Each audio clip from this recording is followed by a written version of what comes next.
தற்போதைய அண்மை தகவலாக பார்ப்பது பீகாரில் நீக்கப்பட்ட 65 லட்சம் வாக்காளர் பட்டியலை 4 நாட்களில் இணையத்தில் வெளியிட வேண்டும் என்று உச்சநீதிமன்றம் தற்போது உத்தரவு பிறப்பித்திருக்கிறது. அண்மை தகவலாக பார்க்கிறோம்.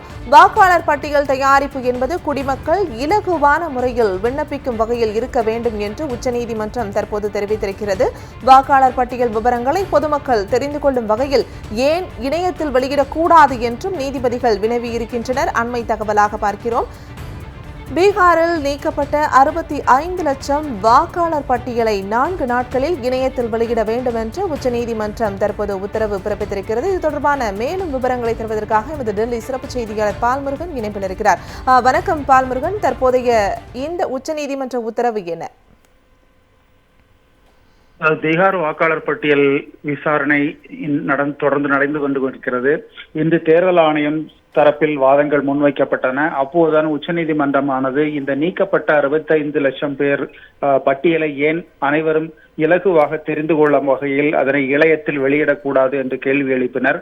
பின்னர் மாவட்ட வாரியாக இதனை இணையத்தில் பட்டியலாக வெளியிட வேண்டும். யார் யார் நீக்கப்பட்டார்கள், இதில் இறந்தவர்கள் யார், புலம்பெயர்ந்த வாக்காளர்கள் யார் என்பதை அதே பட்டியலில் குறிப்பிட்டு வெளியிட வேண்டும். மேலும் நீக்கப்பட்டவர்கள் எந்தெந்த ஆதாரங்களை தாக்கல் செய்ய வேண்டும் என்கிற விவரங்களும் அதனை இடம்பெற்று பொதுமக்கள் இலகுவாக தெரிந்து கொள்ள வகையில் இந்த பட்டியலை வெளியிட வேண்டும். 4 நாட்களில் இந்த பட்டியலை வெளியிட வேண்டும். அதன் பிறகு வழக்கை வரும் 22ஆம் தேதி விசாரிப்பதாக நீதிமன்றம் தெரிவித்திருக்கிறது.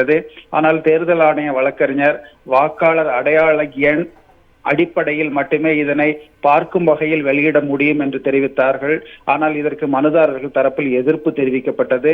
தற்போதும் வாதங்கள் நடைபெற்று வருகின்றன. தற்போதைய நிலையில் இந்த நீக்கப்பட்ட 65 லட்சம் வாக்காளர்களுடைய பட்டியல் முழு விவரங்கள் ஏன் நீக்கப்பட்டார்கள் என்பதை இணையத்தில் மாவட்ட வாரியாக வெளியிட வேண்டும் என்கிற உத்தரவை உச்சநீதிமன்றம் பிறப்பித்திருக்கிறது.